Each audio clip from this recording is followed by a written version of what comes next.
Ride through the city like Brennan Schaub. I'm on a mission to get it all. Ride through the city like Brennan Schaub. If you ain't thick, please don't get involved. And now, Brandon Thick Boy Schaub.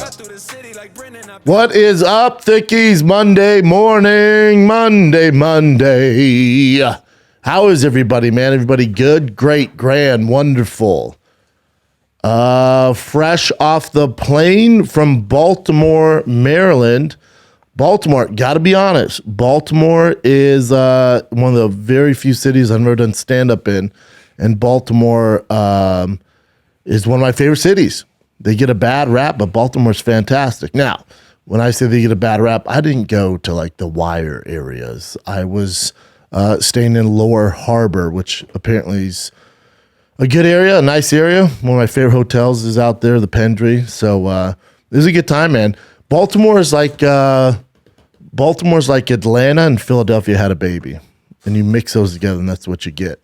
Before I went out there, because I've never been out there, I hit up all my fellow comedian buddies. I said, Baltimore, what's it like? Who's done the club? And I get like mixed messages. A lot of people went, oh, it's great. A lot of people went, oh, it's terrible. But around the board, everyone goes, it's the roughest crowd on the East Coast, rougher than Boston, New York, Philly. Be ready, man. It's a rough crowd. I'm like, all right. Thursday show, great. Friday's show, great. Zero issues. Saturday early, great. I'm like, man, what are these guys talking about? Saturday late show. David, they're a little rowdy. Oh, Saturday late. They've been drinking, whatever. And show started at, I think, 9, probably started about 9:30 by the time we got sat and, the line, blah, blah, blah. So then there's a couple in the back. The way the Magooby's venue is structured out there, it's almost like a mini theater. It's not like your conventional like improv where it's like one level. It's like one main level, and then it tears up like a theater. So there's a couple sitting at the top, like getting on the balcony there.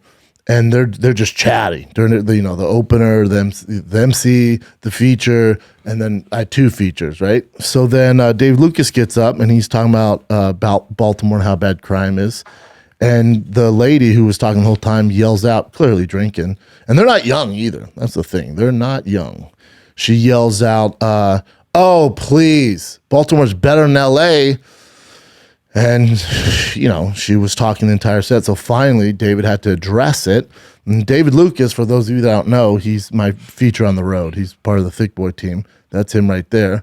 And he, decided to do his thing. If you don't know David, David is a professional roaster. He's on Kill Tony. He got his fame from Kill Tony. He's actually on a roast battle show. There couldn't be a worse guy to heckle. And whenever somebody heckles David, all the comics come out of the green room because we're like, oh, here we go. It's like a ticking time bomb. He lights this couple up for probably 15 minutes at least. I mean, absolutely annihilates this lady. Annihilates her. I came here the whole thing. Now, we're going to post the clip of it today. It's around 2-3 minutes. But once we include David's, because probably around, I don't know. It's going to be a longer clip, which we'll upload later. But on socials, we can't do the whole thing. So you'll see a little snippet of it. But he absolutely annihilates this wife and the husband. And he's talking to the husband how, you need to get her in line. Why is she speaking? Why don't you speak? Destroys him. And even I was like, geez, this is a lot, man. So security comes to kick him out. And Dave goes, no. Leave him. And so he keeps going, lighting him up. So if you know anything about it, usually, even though he roasts them in history of comedy, usually they don't get better. They don't just go, oh, okay, I got lit up and I'm drunk. I'm going to pipe down now. Usually they get worse the more they drink. So David tells security to leave him. So then I go on stage and then they keep talking. But I was all right. It was they're far enough back where I could power through it. But the people around them, I kept hearing Rahman was like, shut up, pipe down. And I was like, oh, that's not good. Keep doing my thing. And then finally I hear, shut the fuck up. And so what was happening is the drunk couple, again, not young, I would say mid-40s, probably 50, but not a small dude. Lady wasn't small either.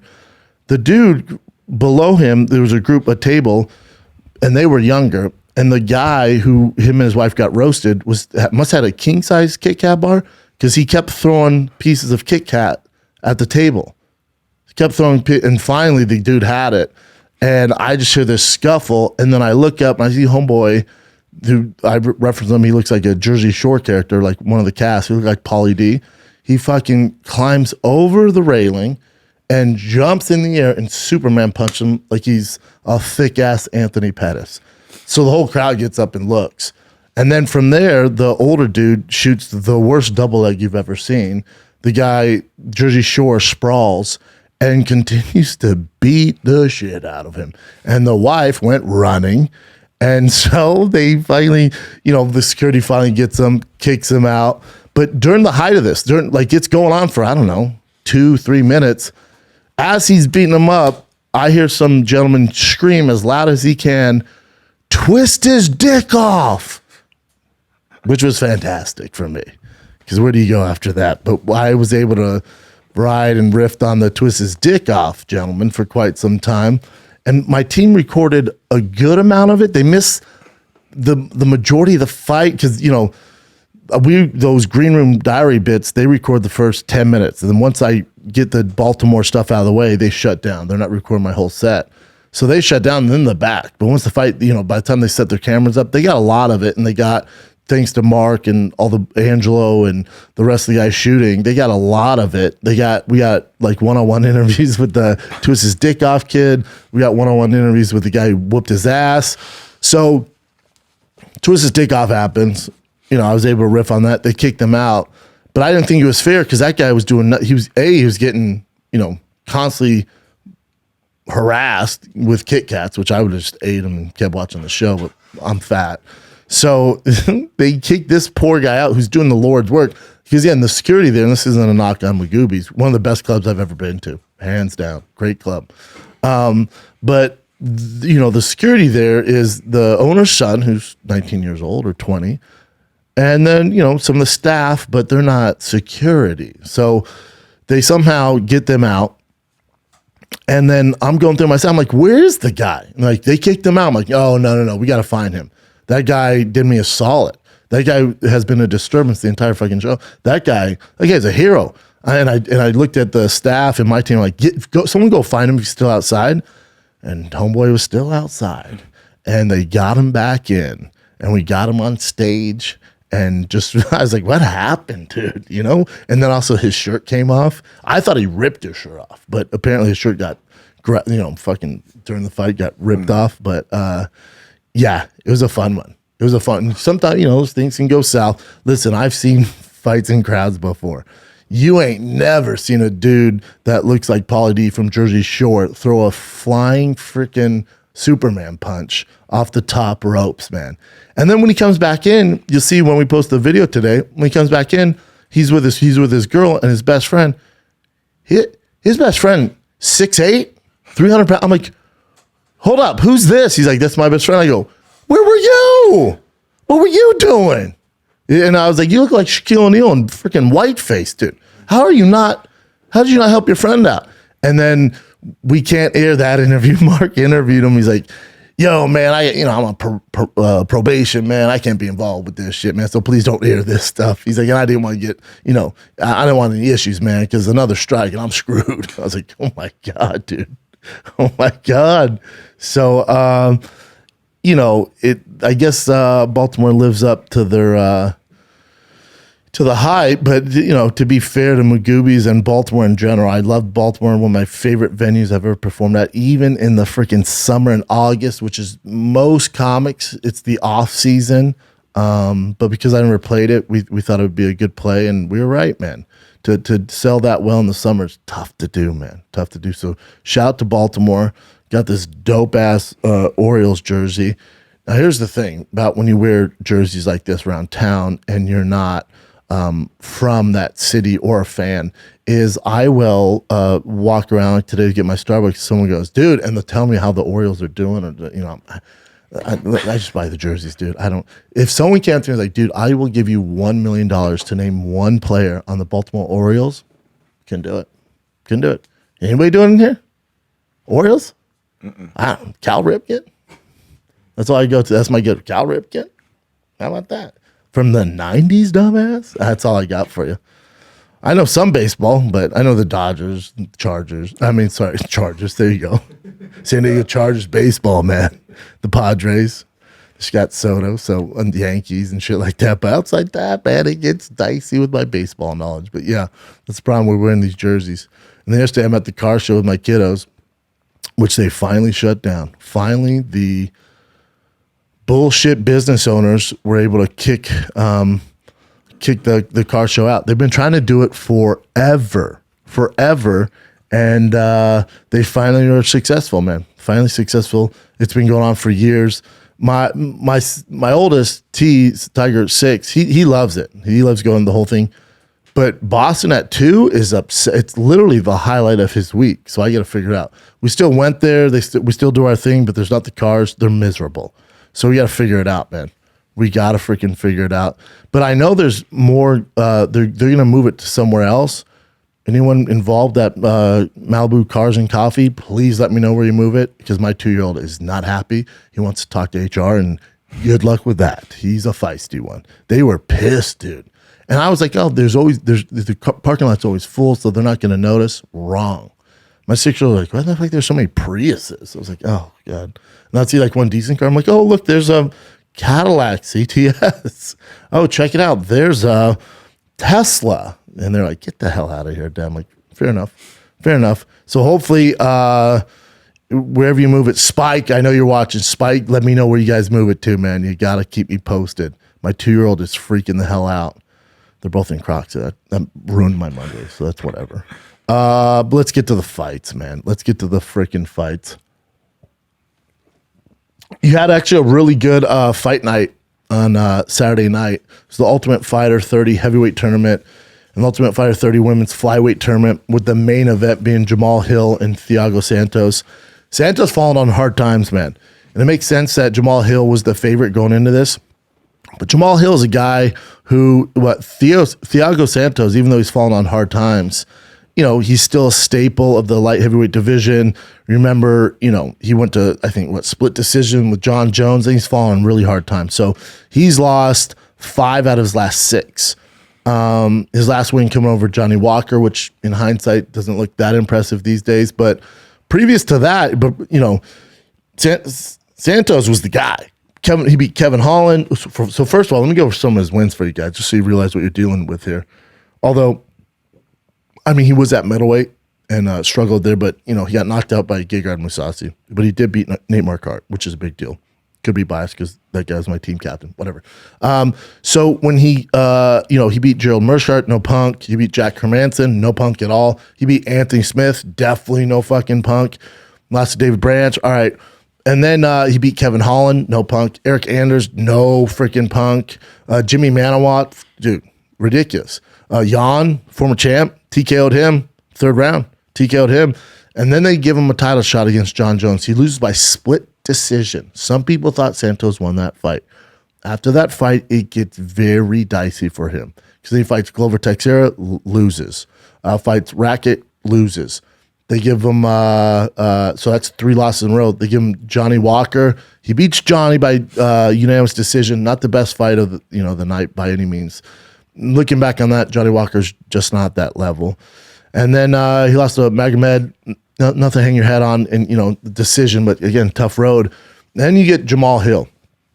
So even though Santos, who's lost to the tip of the spear and beat some of the very best, he's 5 out of 6 losses here, with the only win coming over a young guy who's struggling in Johnny Walker. But Jamahal Hill is a guy that I know the hardcores and the diehards have been keeping their eye on, but he doesn't have that big kind of signature win. Now he did beat OSP. He lost to Paul Craig. Paul Craig's a guy where you realize why he should be ranked higher, but you'll see he'll just pull some of these things out of his ass. The Paul Craig's wins, you're like, what? Paul Craig beat him? It's nuts. Real badass. So he beat OSP, lost to Paul Craig, then beat Jimmy Crute, no punk, knocked him out, performance of the night. Then they give him Johnny Walker, who Santos beat as well. He knocks him out in a horrible knockout. So he gets 2 performance of the nights back to back. Then they give him Thiago Santos, fight of the night. I guess you give it fight of the night. There's some exchanges that were fun, and Jamahal Hill did entertain it and get hit with some big punches and just kept coming. Jamahal Hill, to me, is one of those guys that you're going to want to watch because, like I always say, there's nothing better in pro sports when a young prospect is coming up through the rankings. Now, Jamahal Hill's going to be ranked probably 7 or 6 now, so the come up is you're kind of late on the train, but you can still jump on because he still has a few more fights before he becomes the champion, if he does. But it's a fun ride, man. Jamahal Hill's a fun guy to watch. I was impressed with his takedown defense, even though Thiago Santos took him down 5 times.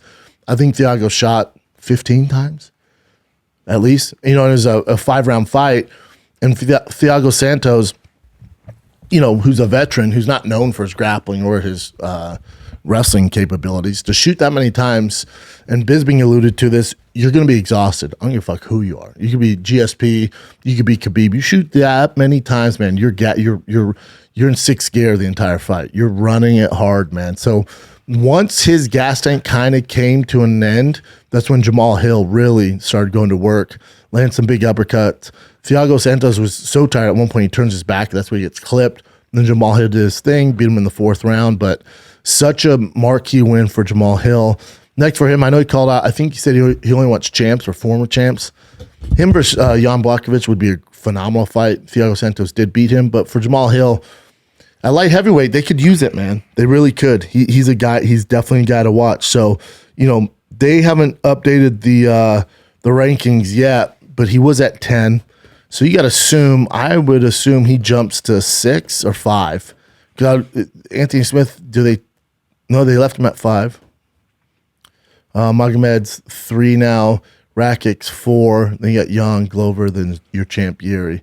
So I would assume he jumps to 6. Dominick Reyes, Volkan, yeah. So, but for Hill, I would assume next for him's a big boy fight. Jan makes sense. Jan versus Hill is a phenomenal fight. I would love that fight for him. So he's one to watch, though, man. He's a fun dude to watch. From Chicago, fights out of Detroit, quick hands. You know, something you would be wary about is, you know, again, Thiago Santos isn't exactly a world champion wrestling. That's not his pedigree. He did take him down 5 times, but he did shoot a fucking truckload. And he really didn't do much when it was down there. Jamahal Hill got back to his feet. But if he fought like a Magomed, you know, Jan can wrestle. That'd be the only caveat there. You'd be like, oh, if it does get down, you know, those guys are going to be better grapplers. So who knows? But his hands are so goddamn good. His boxing is crispy, boy. Man, it was good. So shout out to Jamahal Hill. You could give a few MVPs, and also this card. These cards always fly under the radar. We're like, oh, the card's not that fun, but dude, you're talking every single fight ended in a freaking submission or TKO or KO. All finishes. So it's a fun fight card to watch. You know, there's a few MVPs on this, but I would say you got to give MVP to Neil, our boy, Texas Roadhouse Neil. You know, he looked absolutely phenomenal. Took some time off. Vicente Luque's never been finished. You know, he's been a favorite in every single one of his fights. Vicente Luque is a fucking monster. Even when you hit him, he keeps coming forward. But Neil, from that first round, landed some big shots, kind of fucked him up, wobbled him. Second round, Neil's been known to take second rounds off. Neil did take the second round off. Vicente Luque, I would assume, won that second round. But that first round, he go 10-8. You know, so going into the third, he landed some more big shots, and crisp 1-2 landed, and then dropped Vicente Luque, who's never been finished. So that is a huge feather in the cap for Neil. So I'll probably give him MVP for finishing Vicente Luque. Again, there's a common theme here with Jamahal Hill and Neil. You know, it was kind of fork in the road. Are these guys going to be contenders, or are you just going to be guys? And they showed up, man, and got the job done. Kamaru Usman's older brother, who's jacked city with tats, Mohammad Usman, a check hook, knocked out Zach. And, you know, the ref, I don't blame the ref. He couldn't get there in time. And Usman landed some big shots on the ground. Big shots. Both Denver boys.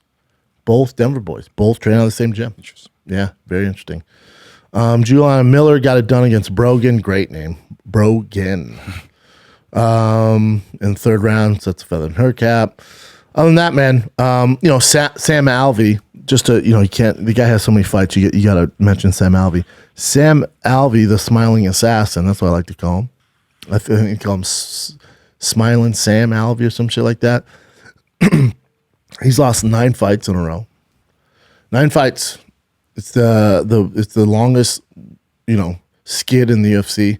He was tied with BJ Penn. BJ, lost 8, but BJ is also a former world champion, one of the most famous guys to ever do it. So Sam Alvey told ESPN before UFC Vegas 59 that he would make $96K total if he lost. That's a solid payday. I'm sure he's been in that ballpark for a minute. It's easy for me to say, but I don't think he should continue to risk his health. Brutal. That's the other thing too. Now, on those 9 fights that he's lost, there's a few split decisions there that I think even the UFC will admit that he won those, but it doesn't really matter because at the end of the day, you lost 9 fights in a row. Father of 3, I think his girl's pregnant again. For Sam, not only has he lost 9 fights, but he takes damage too. So something you got to worry about as a dad. How long do you want to keep doing this, dude? And I think he even mentioned in an article with ESPN, he's like, this is probably my last one, especially, oh my God. Yeah. He's like, this thing he takes punishment. Yep. What's interesting about him is when I was a coach on The Ultimate Fighter during the Roy Nelson, Shane Carwin season 14, Sam was on that cast, and Sam was a guy who I had no clue he was going to have this career because he was a guy who, he didn't want to train. One day he didn't feel well, and he kind of had some quit in him. So we didn't think much of him. And he goes on to, have some, he had a good career, like he had something like 25 UFC fights. His problem too is he never said no to the UFC, which is good and bad. That's because he never said no. They gave him the leash of losing 8 fights in a row and still gave him another fight. He beat Rashad Evans. He beat Nate Marquardt. Jesus Christ. Kevin Casey. He's had a tough go. Little Nog, Jimmy Crute, Ryan Spann, Brendan Allen, and not only he has a few decisions in there, but most of his losses are bad, So he even talked about if the UFC cuts him going to Bellator or BKFC. It's like, just fucking stop, But shout out to Sam Alvey, Smiling Sam. It's a tough gig. Tough gig. Yep. Anthony Pettis lost again, huh? He did, and apparently he broke both of his hands. His striking looked good, but just the grappling. Yeah, just the grappling. That Stevie kid's just a better grappler. The PFL Anthony Pettis experiment really hasn't come to fruition. That's tough for the PFL. Very, very tough. When your marquee fighter's not making it to the finals, that's what they needed. What are you gonna do, man? What are you gonna do? Sucks for him. Yeah. Let's take a little break from talking about these fisticuffs. Because listen, man, for all your summer travels, whether you're going abroad or staying domestic and want to immerse yourself in the culture of where you're going, now's the perfect time to start, even at my age, with Babbel. Babbel is the language learning app that's sold more than 10 million subscriptions. It's easy, it's fun, it's bite-sized language lessons. There's still time to learn a new language before you reach your destination. Or that age. You're like, I'm 38, I can't do it. Yeah, you can because your boys learn Spanish. That's right. With Babbel, you only need 10 minutes to complete a lesson, so you can start having real-life conversations in a new language in little as 3 weeks. Other learning apps use AI for their lesson plans, but Babbel lessons were created by over 150 language experts. All right? Their teaching method has been scientifically proven to be effective. With Babbel, you can choose from 14 different languages, including Spanish, like your boy here, French, Italian, or German. Plus, Babbel speech recognition technology helps you improve your accent. There's so many ways to learn with Babbel. In addition to lessons, you can access podcast, games, video stories, even live classes. Plus, most of all, it comes with a 20-day back money guarantee. Start your new language learn journey today with my friends at Babbel. And guess what?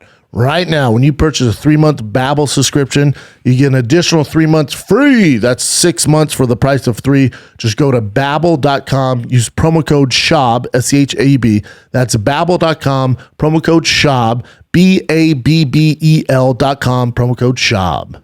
Listen, inflation's popping, Daddy. What if I told you there was an app where you're eating at your favorite restaurant, you're at the gas station, you're buying groceries, and you're getting up to 7% cash back. That's right, my friends at Upside. It's an incredible app for anyone who buys gas, groceries, or you eat out. Do you do all those things? Well, guess what? With every purchase, your boy here is earning cash back thanks to Upside. To get started, download the free Upside app, use the promo code Schaub, SCHAUB, and get $5 or more cash back on your first purchase of $10 or more. All right? For me, with these gas prices that are through the roof, I use Upside on my gas, man. So when you're complaining about, oh, it's up $2, guess what? For your boy, it's evening out because I'm using Upside. I save money whenever I fill up the tank on my rides. Thank God for Upside. Upside users are earning more than $1 million every week. That's probably why they have a 4.8 star rating on the App Store. Telling you, man, you want to save some money. We're in inflation. You're buying groceries. You're eating out your favorite restaurants. Maybe at work right now, you go to the same restaurant all the time.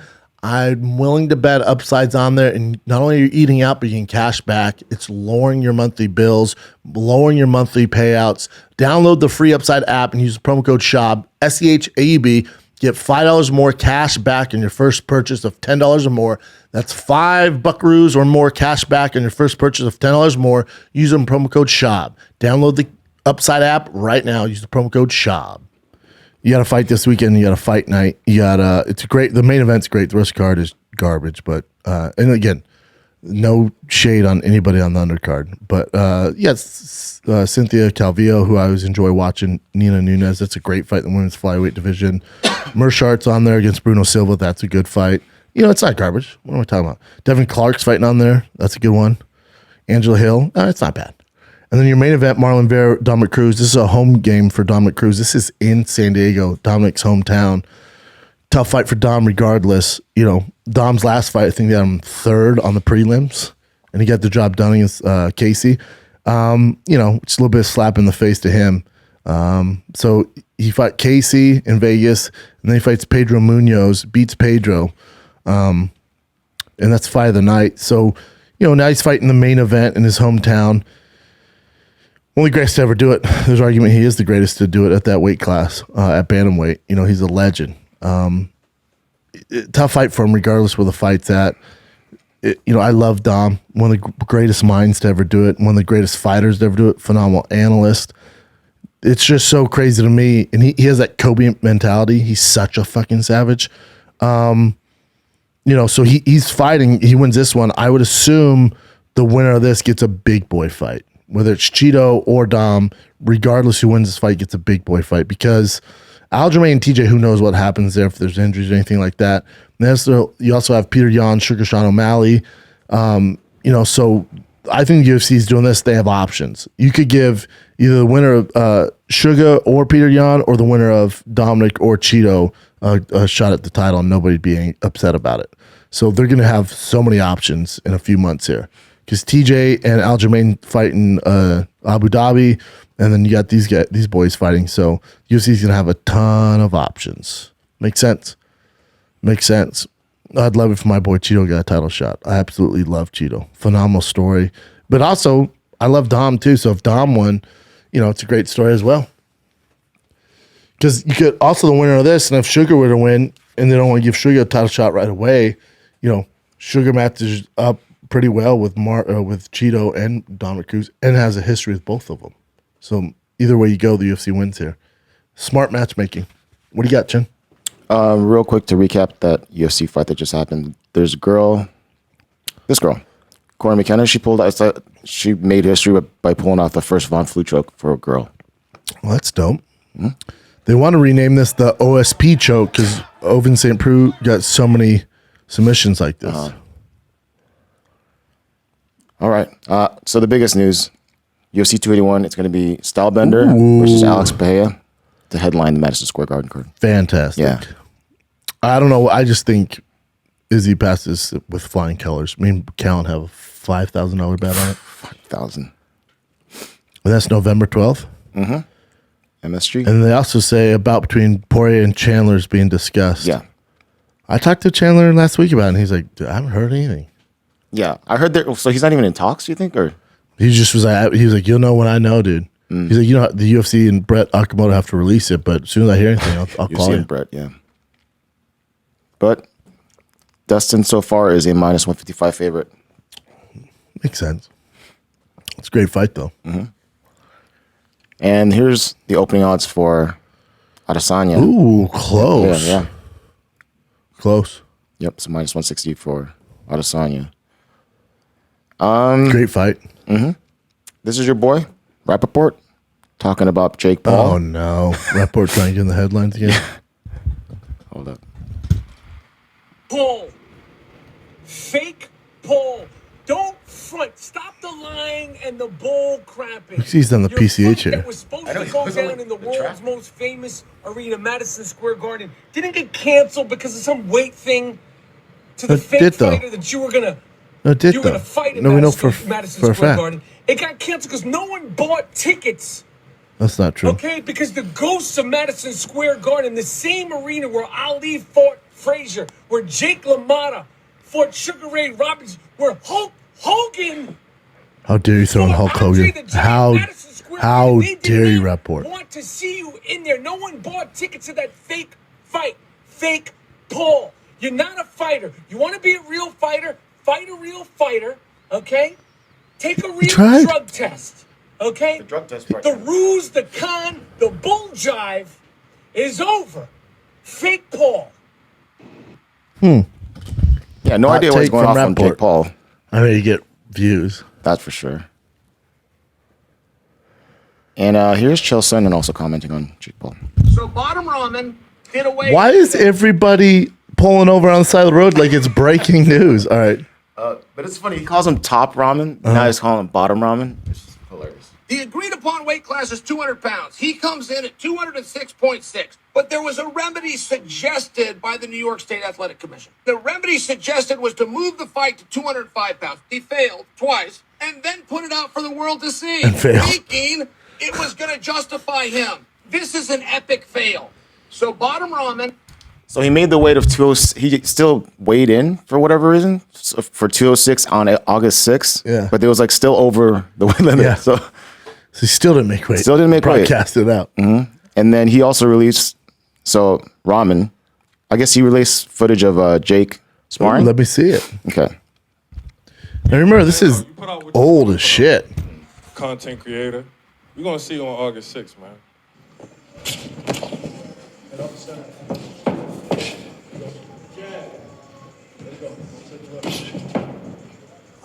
For the life of me, I don't know why Jake Paul wants to do this. I hate those days. Oof. That check hook's nasty. He's only using his left hand, too. Yeah, he's not using anything else but his left hand. Was that the deal they made with him? I don't know. There's a right. Boom. Oof.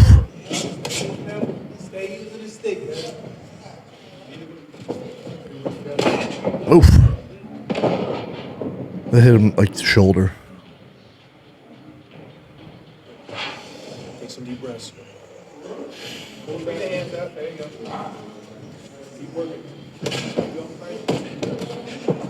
Yeah, it looks like it would have been a good fight, though. Yeah, in this footage, he's beating him, but you got to remember, Jake Paul's getting better by the fucking minute. And the awesome part about Jake Paul is because this is Rahman Jr.'s claim, he can edit it the way he wants and just put a little bit out. Correct. So then Jake says he released the entire footage, like a 19-minute video. Oh, really? Yeah, Jake released it, which is freaking dope. And in his footage, he's doing just better? Everyone can watch the entire thing, so it's not edited. And I'm see. sure, it's 19 minutes. From 2.5 years ago, y'all. Yeah.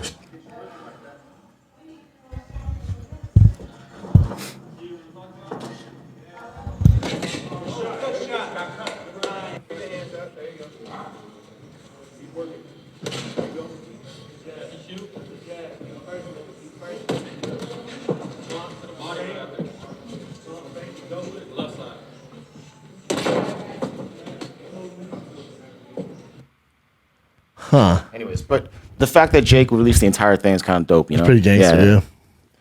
And they went back and forth. Yeah, I wish that fight would have happened. Yeah. All right. And then Jake Paul was trying to fight KSI. He tried to. KSI shot him down, essentially, saying all this. He beat the shit out of him. You fought a man fresh out of hip surgery. You fought a beat. You fought and beat a past his prime Woodley with 3 weeks' notice. You made a Gibb fight at a weight you should struggle to reach. This list goes on. All that ain't going to work for me, fam. Jake Paul. Jake would beat the shit out of KSI. I think so, too. Yeah. But also for Jake, don't do that, Jake. Don't fight a YouTuber. That's not going to help anything. I may be a payday at Mass Square Garden. Don't do that. Let me play this real quick.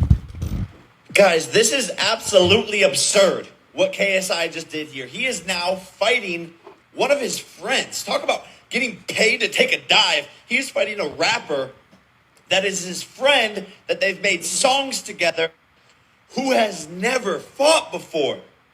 The dude has a t-shirt on in the fight poster. They don't even have a picture of this guy shirtless. What the fuck is going on? This event should be for free. Even KSI's fans right now are saying, yo, what is going on, KSI? They want to sell their tickets to the event. This is what I would expect from you, KSI. You taking an easy fight, an easy way out. Your friend who's going to just take it Well, down. yeah, he's not This a event should be fighter. for free. He's a Otherwise, you're YouTuber. fucking your fans over. I mean, yeah, but for Jake, it's like, don't go that route. You were about to fight a legit guy in Rahman Jr., and now you're coming for KSI, a straight up YouTuber. That doesn't make sense. I mean, it's about the views and money, too. Yeah, So, still. Yeah. You know. Okay, so Jake also said this. He has a new company, I think. I turned down $40 million. Here's why. I single-handedly revived.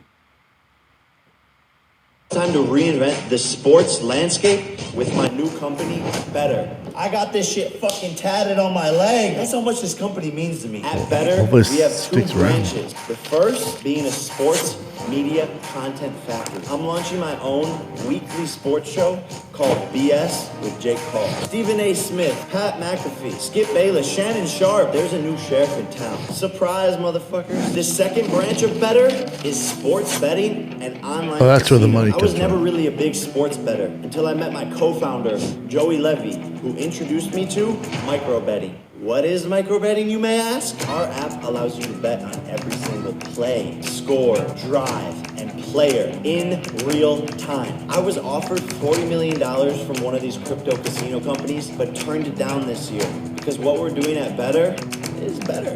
Better is gonna take over this whole fucking industry. Stay tuned. Aggressive. Yeah. So he's going I hope to it have a goes well. weekly Makes show, too. sense. Yeah, invest in yourself. I dig it. 40 mil is quite a lot. Don't try and fight KSI, though. Okay, so Mike Tyson's pissed off at Hulu because I guess they did a new series covering Mike Tyson, but they didn't pay him anything. The guy doesn't even look like Mike Tyson. I know. Have you seen it? It looks The real trailer looks shitty. pretty cool, though. I'm not into it. As soon as I saw him, I'm like, what bullshit is this? It's hard to find someone that looks like him. And but they've already shot a straight up movie, a motion picture with Jamie Foxx. I know, that's gonna like be Jamie sick. Foxx like put on weight for it. It's Jamie Foxx, not some unknown actor. So Hulu, this is Mike Tyson tweeting. He said, Hulu tried to desperately pay my brother Dana White millions without offering me $1 to promote their slave masters takeover story about my life. He turned it down because he honors friendship and treating people with dignity. I will never forget what he did for me. Yeah, I mean, he has $400 million, Mike, right? So it's easier to turn on money when you have money, but also pretty cool of Dana White. All right. Dana's a More complicated guy. So Hulu stole my story, which is insane. How can they steal I don't his know. life rights and just blast it out and Yeah. not pay him? They're Goliath and I'm David. Heads will roll for this. What's going on here? Hey Hulu, I'm not a N-word. You can sell on the auction block. Slavery is over. F you, Hulu. Whose model of stealing life rights of celebrities is greedy? Hashtag heads will roll. I don't get how they can get his life rights and put it out there. I don't either. And then Nate Diaz has his back. I'm with you. I'm with you, Mike. And he goes, F you, Hulu. Listen, Love Island's on Hulu, so I can't end my subscription. Someone should get fired from Hulu. Producer were lying to my friends saying I supported the unauthorized series about my life. Yeah, He's super pissed off. Yeah, it's insane. Yeah. I would be too. Especially the movies coming out like this. The negative press on this, I won't watch it. Not a chance. All right. This is what Nick Diaz's coach is saying about Nick when he fought Robbie Lawler, that he had 2 ruptured discs in his neck, and now he has 2 titanium discs or something. So that's why he didn't fight as well, didn't train as well. So he just didn't have any strength. He didn't have what you're used to. The Nick Diaz, he didn't have it. So we're finally able to go and got an operation and put the titanium disc in his neck. So he's feeling great from that right now. It's like we're getting the old Nick back, which is really good. So now that's happened, we're waiting for doctors. He got another appointment, I think, next month. Then should be cleared to start his hard training again, because right now he can only run, hit pads, and everything. But he definitely wants to fight. And the UFC, I've been in contact with them. They just actually called me the other day, asked about Nick, and there's some pretty cool fight options that are in front of us. Oh, I bet. It should be fun, especially if this is true and he's really healthy now. All right, 2 more injuries. So Anthony Smith, he did. I think Dana White said he didn't break his leg, but then eventually he apologized, said he did break his leg. It's like a weird fracture. A weird one in the middle where you can't even put a plate in it. They just have to go in and somehow like reconnect it. They missed food truck for it. Yeah. This is Dana. This is Anthony Smith. It's in such a weird spot they can't even plate it. It's like a continuation of my leg bone. It's a medial malleus break, and there's another bone that's discolored that won't go back in until they fix it. It's not like a typical combat sports break. It's a weird break. Dr. D said in 29 years he's never seen it. Smith expects to go surgery on Saturday. It's unclear how long he'll be out of action. Yikes. Yeah. He's out a hot second. For sure. And also who's out for a hot second is Tom Aspinall. Yep. Yeah. But he went under. This says surgery to repair torn MCL. I heard it's meniscus, MCL, PCL, which is a fucking nightmare. See some damage to his right ACL. Definitely. So it's MCL, meniscus, and ACL. Yeah, it's not fun. But he had a successful surgery. Yeah. Hope he gets better. He's a fun one to watch. That sucks, man. Definitely. Both those guys out a hot second. And this is I didn't know about this guy, but a lot of fighters, Leandro Low? Yeah, BJJ guys are talking about this. So he was murdered in Brazil. Shot in the face. He was an 8-time world BJJ champion. Apparently he took this cop down, like got mount, and when they separate him, the cop just got his gun, shot him in the face. Yeah, I heard it was a cop too, like a off-duty or something. It doesn't even make sense. So the guy just stole a bottle off of this guy's table. He took it back. His friends told him, all right, just leave. And then the guy came up and shot him right in the head. That's terrible. Yeah. Awful. Awful. That's such a shame, man. Man. Who shoots somebody in the fucking face? I know. If it's a cop horrible. of some kind, Horrible. that's so weird. But then, yeah. A cop? Yeah, I don't. So, yeah, a lot of people are posting about him. Yeah, it's such a shame, man. Mm-hmm. All right, so Masvidal started talking about Khamzat Chimaev, and then this is what he says. Masvidal says, I don't really think Khamzat is good as they say he is. I'm more of see than believe guy. I haven't seen anything that makes me a believer in this guy yet. I personally would love to break his face once he starts selling pay-per-views and shit like that. I wouldn't mind breaking his effing face. And then Khamzat posted this. Wake up, buddy. Ooh, users. Yeah, when he got knocked out by Usman. Yeah, I mean, I get it for what Masvidal's done in the game, you know. Mm-hmm. That's fair. He's a veteran going to, he's beat. The only guy he's really beat of note is Gilbert Burns, and, there's a war. Yeah. I get it. This would be a great fight, too. Hell yeah. Some quick Bellator ones. So, Patricio Pitbull Ferrari is going to fight Adam Borix. And Spike Carlisle, he used to fight in the UFC, is going to fight AJ McKee. It's a good fight. It's October 1st, yeah. That's in Long Beach, too. So it's local. AJ McKee's backyard, home game for AJ. Oh, yeah. This is also interesting. Tracy Cortez versus Amanda Ribas. It's a fun fight. Mm-hmm. Little flyweight get down. And we are fans of Cortez here. Yep. So is Brian. T-City. So Cain Velasquez is pleading not guilty to the attempted murder charge, which is interesting because if he somehow did a deal with them, he'd probably get less time or something. Like a plea deal? But he's pleading not guilty at all. Wow. I wonder what his defense is. His lawyer says they're going to get eyewitnesses.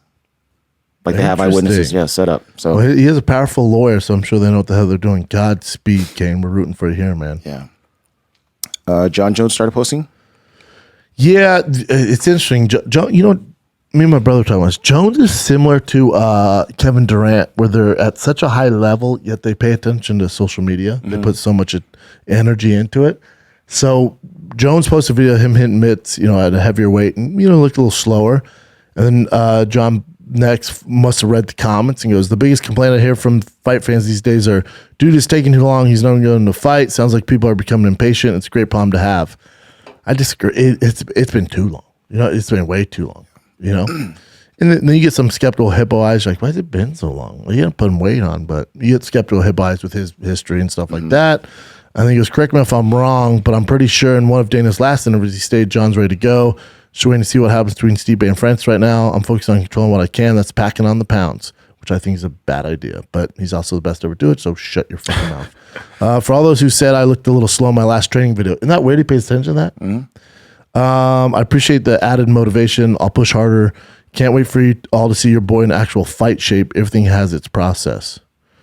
I've been hearing whispers about November, but honestly, I have no clue. Been hearing that Francis could possibly be back on the table, though, not by November. And he goes back to this. I personally don't feel slow. Again, he's reading more comments. I don't feel slow. I'm aware that I'm not in camp. I'm in a bulking phase, but like people judging that version of me, it could only work to my advantage.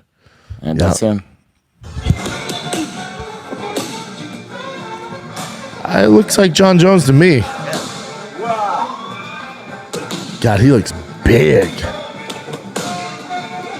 I don't know who's going to beat him. It's going to be so exciting. It just needs to happen, man. It just needs to freaking happen. What else you got, dude? Let's see if there's any good ones. Oh, this was freaking dope. So this is on Dana White's Contender Series. I'll play it for you again. God. Check it out. How much better is Contender Series now that better than Ultimate Fighter? 100. Not even close. Yeah. And all the talent that comes out of there now? Look at those uppercuts. Oh. Holy shnikes. Oh, Chin made. Wow. Crazy Chin comeback. said, wow. I see you thirsty like Theo. Yeah. Wow, Dana, I can't believe you gave us this, man. This when is I saw insane. this, I was literally like, oh, that shit. was nuts. Yeah. Let me see it again. Yeah. Because I thought the other guy was going to win. That chest hat's sick. Uppercut after uppercut had him hurt. It looked like Chris Duncan was done and then puts him out for the count. Wow. Oh. All right, dude, he is on 6th Street. Boom! Straight flush right. God, dog. Yeah, it was fantastic. That was crazy. I love those fights. Those boys are fighting. Oh, what do you think of Hill's outfit here? I don't know what to think. I'm not mad at it. Look good, feel good, fight good. Yeah. And Jeff Neal's hair was pretty crazy that day too.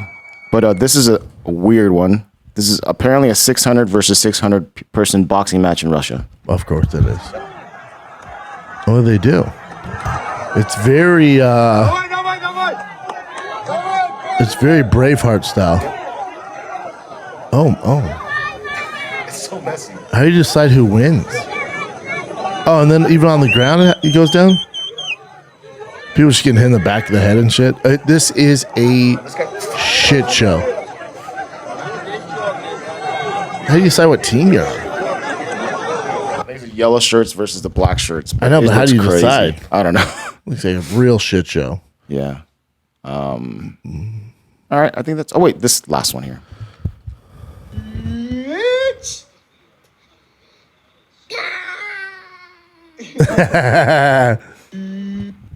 So he He's must watch cute, man. UFC with his dad. Oh, man, someone said already better than Joe Martinez. Assholes. The kid's so cute. Yeah. Is that it? That's it. All right, kids, you got a fight night this freaking Saturday in San Diego. Home game for Dominick Cruz. You got Cruz versus Chito. Tough fight for your boy Cruz, no matter where it's at. Whoever wins, it's a phenomenal story. And also, the UFC has options in the bantamweight division.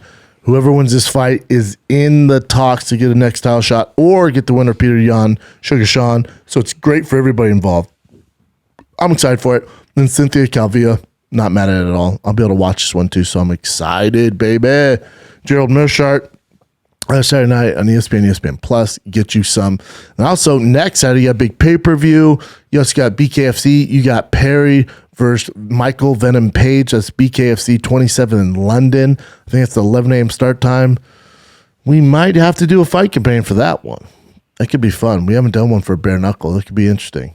Yeah. Who else you got on the card? Let's see. Paige Van Zant's the co-main event. Boy, everyone just looks rough. Bare knuckle, man. I mean, just take a look at that May character, Cunningham. These guys, too. Good John. Sounds like Travis Brown, sort of. Yeah. I mean, they both have a beard. That Good John, Jesus Christ. So you got Michael Venom Page and Paige Van Zant. Looks like it. Page on Page, Page squared, going down, bare knuckle. That could be fun to do a freaking bare knuckle fight, Calabas fight preparing for. Get the boys out. That could be fun. 11 a.m. All right. Maybe. We'll see. See if we can rally the troops. That's not till the 20th, though. That could be interesting. Yeah. And that's in the UK, 11 a.m. I dig it. Is that it, brother? That's it. All right, kids. On the road for me, I get most of August off. Go on vacation with the fam, and I'll be doing sets around LA. Ton of spots this week in LA. I'm at the Improv, back at the Comedy Store on Wednesday night. I know Chin wants to go. Yes, I do. Main Room Comedy Store Wednesday night. Tuesday night at the Improv. Friday night I'm at the Laugh Factory, so I'm hitting all three, baby. So we got a bunch of sets around LA during middle of August.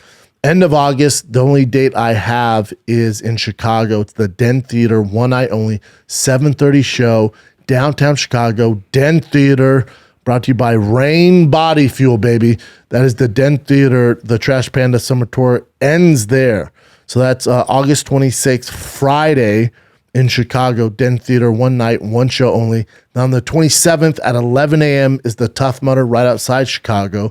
They're calling it the Chicago Tough Mudder, but it's about an hour outside Chicago. So it's me versus the Buttery Bros. If you want to run with me alongside me and the Thick Boy crew, Mark will be there. Mark Harley will be there. Haters will say he's not going to be there, but he is going to be there. So that is August 27th, that next morning, Saturday. It's 11 a.m. heat. Use promo code Team Brendan when you go to toughmudder.com for that Chicago heat.